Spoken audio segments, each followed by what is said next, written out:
a very warm welcome to this session. This session can definitely improve your performance for sure. बिल्कुल improve कर सकती है क्योंकि आज हम discuss करने वाले हैं important 2 और 3 marker questions that can be asked in the exam. So grade 6 students, आपका chapter है separation of substances. उनमें से क्या important differences आपसे पूछे जा सकते हैं एग्जाम में? Difference between any two of the terms in the chapter. क्या आ सकता है, यही आज हम डिस्कस करने वाले हैं. बहुत बहुत बहुत इंपॉर्टेंट चैप्टर है, बहुत ज़्यादा इजी भी है, इसलिए हम ट्राई करेंगे कि हमारे फुल मार्क्स आए. ठीक है. सो बेसिकली यहाँ पे हम जो भी पढ़ रहे हैं, अगर आपको लगता है कि आपको आता है तो आप रिवाइज करोगे, और अगर नहीं आता है तो आप लर्न करोगे. In any case, it's going to be a very effective revision class for all of you, and I want you to be ready with a pen and paper. So I hope ये जो important differences हैं, you'll try to focus on areas that require more attention.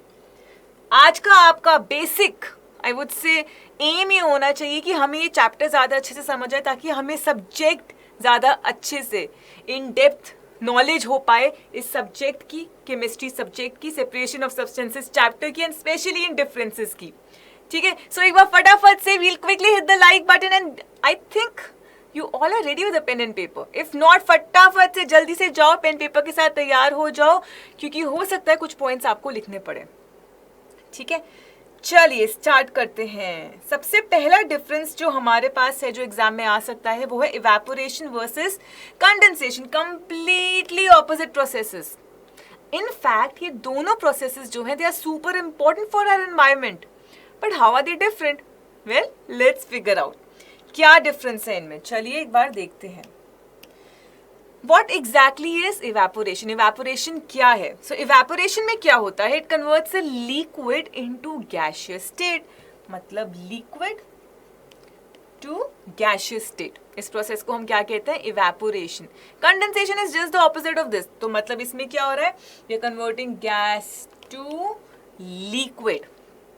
Okay. तो पहला confusion जिन बच्चों को यहाँ पे है, I hope now it's clear. Next important point for evaporation. See, let's say I have water. Okay. Now I want water to evaporate. ठीक है.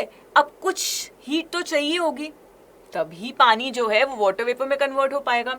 So it requires heat energy. Evaporation के लिए थोड़ी सी heat energy हमारे को required है. Okay. And that's why you will notice that evaporation also causes cooling effect. आसपास की surrounding cool हो जाती है. Condensation releases heat energy, and that's why it's safe to say कि condensation के केस में it actually may raise the temperature. ठीक है. टेम्परेचर बढ़ सकता है due to heat release. Okay. Now you can give examples also. Let's say drying of wet clothes. If there are wet clothes and they are drying, what is happening? Which process is happening? It is evaporation. And let's say I talk about cloud formation. अब cloud formation में कौन सा process हो रहा है? It is condensation. ठीक है. So if it comes as a 2 marker, these 2 points are enough. 3 marker की तरह आता है, then you can give examples as well. ठीक है. चलिए. Next we have unsaturated versus saturated solution. इनमें क्या difference है? And ये I would actually put a star mark here. ये एक ऐसा टॉपिक है जिसमें बहुत बच्चे एंड तक कंफ्यूज्ड ही रहते हैं. ठीक है. सो ध्यान से समझेंगे क्योंकि ये डिफरेंस एग्जाम में आ सकता है. Definitely this is, I would say, teachers favourite question, one of the favourite questions. Okay. So let's understand this. Now before I explain you, let's say that I have 20 grams of salt in 100 ml water. And on the other hand, let's say we have 30 grams salt in 100 ml water. ठीक है. So I have written 2 cases over here. In the first case, I have 20 grams of salt present in 100 ml of water. In the second case, I have 30 grams of salt in 100 ml of water, and I'm telling you that पानी जितना amount लिया है, पानी का 100 ml लिया हुआ है, उसमें मैक्सिमम हम 30 जो है उतना ही ऐड कर सकते हैं. 30 ग्राम्स ही सॉल्ट का ऐड कर सकते हैं. मैक्सिमम जो हम डिसॉल्व कर सकते हैं वो क्या है? 30 ग्राम्स है. ठीक है. So these three things I've told you, left, right and maximum 30 grams can be dissolved in 100 ml. Let's assume. Now let's try and understand what's the difference. So unsaturated solution वो है which can actually dissolve more solute. Solute यहाँ पे क्या है? Salt है हमारा.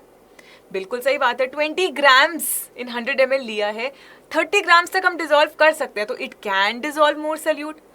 On the other hand, unsaturated cannot dissolve more solute. बिल्कुल सही बात है. Okay. Now, unsaturated solution contains less amount of solute as compared to a saturated one. Saturated थक चुका है, saturate हो चुका है. Unsaturated में और scope है solute add होने की, है ना? तो unsaturated में comparatively कम solute present होता है if you compare it with a saturated solution. Now, if I talk about unsaturated solution, it generally appears clear and is less dense. But you will notice that generally, in case of a saturated one, it appears cloudy and is more dense. Okay, so cloudy हो ना हो, dense तो ज़्यादा होगा ही होगा. ठीक है? So there you go. These are the major differences. Now this example I have just taken randomly. You can take any example. Let's say in the exam they give you 15 grams of sugar dissolving in 100 ml of water and 25 grams of sugar dissolving in 100 ml of water. And maximum 25 grams ही हम dissolve कर सकते हैं, तो कौन सा इनमें से सैचुरेटेड सोल्यूशन है? So you would definitely without a thought you will say solution B, like case B, where there are 25 grams of sugar in water. That's the maximum amount that we can dissolve. So this way they can also ask you questions based on numbers. ठीक है? Now moving on to the next difference that we have, threshing versus winnowing. Again, two common processes that we kind of talk about. But what exactly is the difference? Let's see. So in threshing we are separating grains from stalks. But winnowing में हम grain को separate कर रहे हैं husk से, जो lighter particles होते हैं. Okay.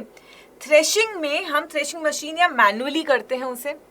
ठीक है, ह्यूमन लेबर कर सकता है, मशीन्स भी आती हैं, विनोइंग भी दोनों वे से कर सकते हैं, बट थ्रेशिंग आजकल ज़्यादातर थ्रेशिंग मशीन से यूज़ हो रहा है. विनोइंग अभी भी बहुत हद तक मैनुअली यूजिंग विनोइंग बास्केट हम अभी भी कर रहे हैं. दोनों से हो सकता है, बट ज़्यादा किस केस से हो रहा है, this is what I have told you. Okay, now in case of threshing it is done by striking. Striking basically over here means beating. ठीक है, बीट कर रहे हैं.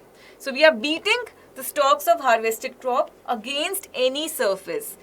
Winnowing में what's happening? We are making use of wind or air. ठीक है, तो lighter husk particles they will move away with the wind, and you will notice that heavier grains they are going to form a heap. They are going to settle down, and that's how the separation is carried out with the help of winnowing process. Okay, so these were the major differences that can be asked in the exam from this chapter. I hope you've understood everything. I hope all the differences are now crystal clear. And yes, we've got you covered. फटाफट से हम session को like कर देंगे, channel को subscribe कर लेंगे ताकि कोई भी रिवीजन क्लास हम मिस ना करें. बहुत सारी इंपॉर्टेंट क्लासेस आपके लिए लाइन्ड अप हैं, तो जल्दी से सब्सक्राइब करेंगे. एंड आई वुड से एक होमवर्क क्वेश्चन मैं देकर जा रही हूँ आपको यहाँ पे. I have noticed many of you attempt the homework question, but कुछ बच्चे अभी भी नहीं करते. सब सोचेंगे, सब ट्राई करेंगे, ज़्यादा से ज़्यादा गलत हो जाएगा, है ना? कोई बात नहीं, कुछ नया सीख लेंगे, but at least make it a point two always attempt the homework question. आज का आपका होमवर्क क्वेश्चन है कि लास्ट डिफरेंस हमने थ्रेशिंग एंड विनोइंग में किया, तो मुझे आप एक एक क्रॉप का एग्जाम्पल दे दो. कोई भी एक क्रॉप जो हम थ्रेशिंग से ले रहे हैं, कोई भी एक क्रॉप जो हम विनोइंग से ऑब्टेन कर रहे हैं. ठीक है, so I will wait for your answers. Thank you so much for joining in. Take care, bye bye.